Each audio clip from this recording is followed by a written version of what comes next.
Get good greetings. Get good guys, who are they? Get good guide. What is that? Get good gold, where to find it? Let's get into that Get Good groove. All that and a good deal more after this.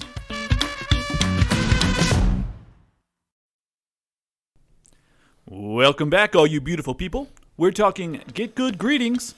As always, I'm Nick. That's Eric. We're the Get Good guys. And this is the Get Good Guide.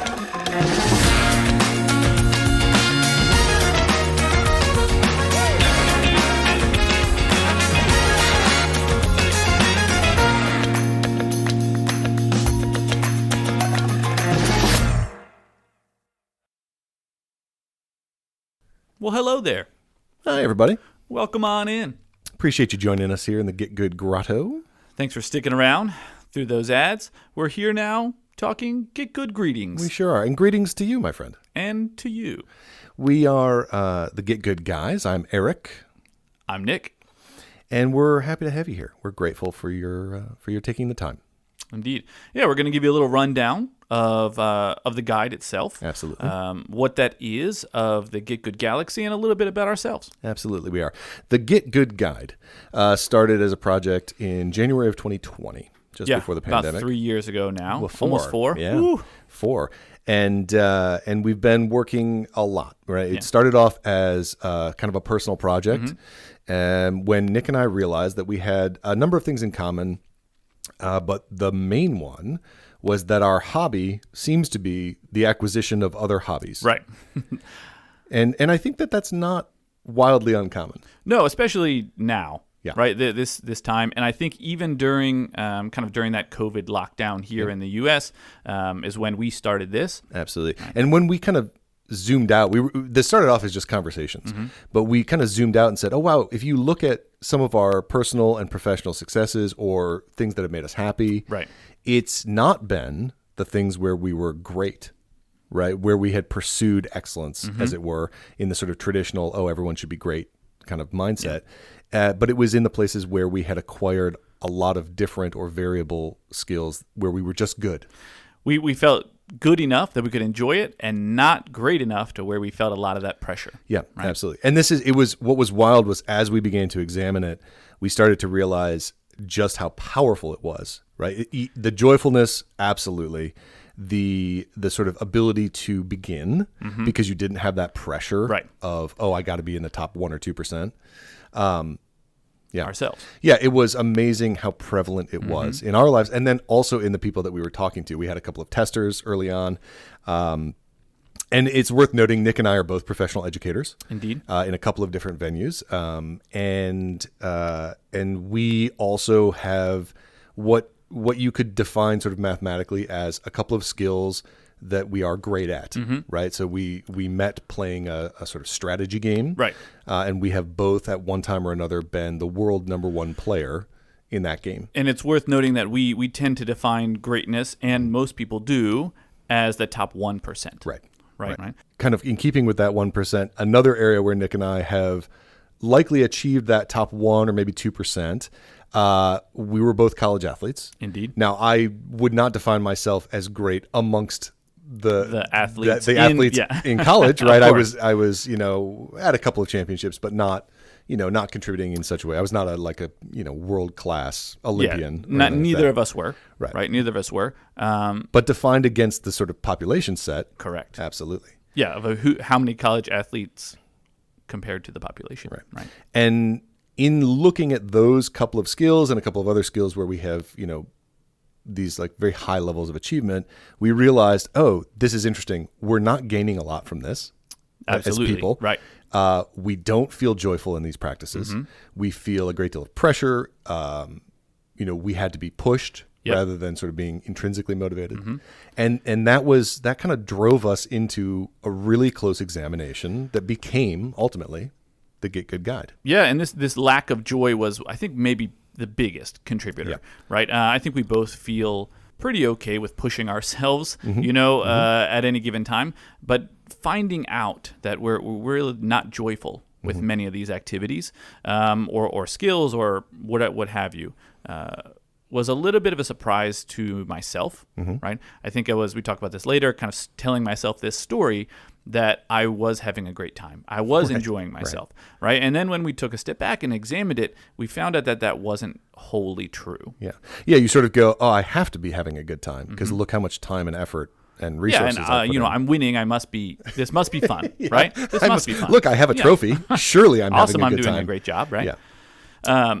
So that was surprising for us both, I think. Yeah. When we dug into the guy, we started doing the research, and it's maybe we'll post pictures of the work table at some point, but there was a lot that went into even just those initial conversations, and a lot of it was trying to figure out why. There had to be a reason, because we were finding a bit of a truth, right? There was a bit of a universal here, and that's when we kind of stumbled on the Pareto principle, this idea that, oh wow, there is this pattern that recurs, where the first 20% of your effort gets you 80% of your outcome. Right. Yeah, and then the converse of that, right, is the last 80% of your effort is only getting 20% of the outcome, right? And that's very, very inefficient resource-wise, whether that be time, money, any sort of resource. Yeah, enthusiasm. Right. Yeah, and when you sort of shift your mindset, as we have over these last several years, and say, hey, look, it's great to be good. Right? Yeah. It's great. It's not just acceptable, but it's actually something you should celebrate, because getting good at something means that you've only spent that 20%. So stop spending resources. You've got your 80% outcome. Move on to another skill. Move on to something else. Find a different way to deploy those resources. Yeah, this idea we talk about a lot is greatness in aggregate, right? Speaking about how acquiring many skills quickly is oftentimes much more efficient and valuable, right? Than being able to do one thing very, very well. There is an information revolution that's been going on for about 25 years, since the advent of the search engine, really. Absolutely. And now we're seeing the next iteration of that. Yeah, and really the guide and what it allows wouldn't have been possible, right? In the same way 100 years ago, 50 years ago. Even 50 years right? ago. We're working on here, right? Of changing this mindset of trying to be great or searching for this excellence, fantasy of no one knows exactly what it means. Exactly. Right? It is not really gonna be the way of the future, if you will. Right. Well, and the root of excellent is excel. Right, to go past everyone else, right? Sure. To be in that top 1 or 2%. Well, that means that in any group of 100 people, if they're all trying for excellence, then 98% of them are going to fail at that. Right. And they will all have burned all those resources, all that time. And that's a problem, right? Yeah, and we talk about this, very often. One of the big things we talk about is the joy of being able to be good at something, and then you get 100% of those people not being joyful. Right. Or after enough failures of joyfulness, they just stop doing it. Right. They just kind of get into that quiet desperation. Yeah, and I'm not good at this anymore. Right. I'm just not good at that thing. Right. I'm not cut out for this. When that's really not the case. Yeah, nothing could be further from the truth. The Get Good Galaxy, as we talk about it, is the sort of large constellation of people and things surrounding this thesis and this concept. And so it has kind of a center point, which is the website, getgood.guide. And it has, of course, the guide itself, which is available for free. You can get that. You can download that off the website. Yep. And then it has this companion podcast. Absolutely. And then we'll have each podcast episode, we'll have a companion episode on Patreon. Right.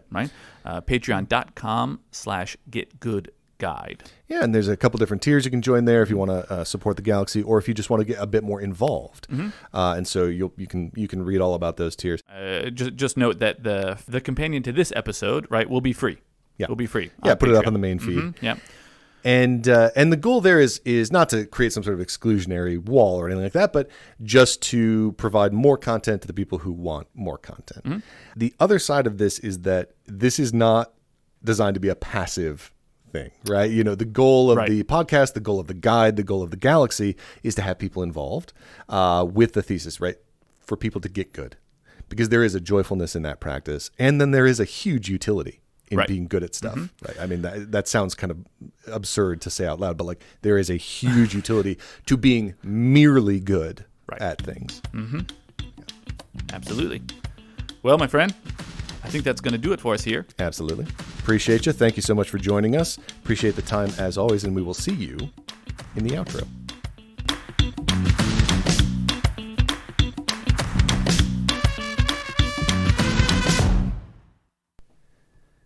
Well, gee, thanks, everybody.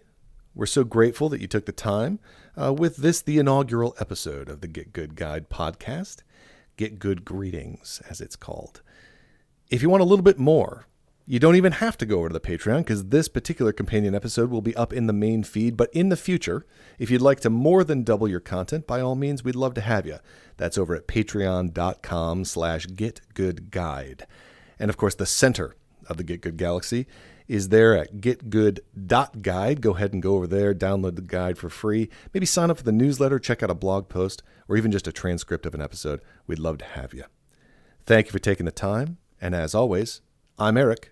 That's Nick. We're the Get Good Guys. And this is the Get Good Guide.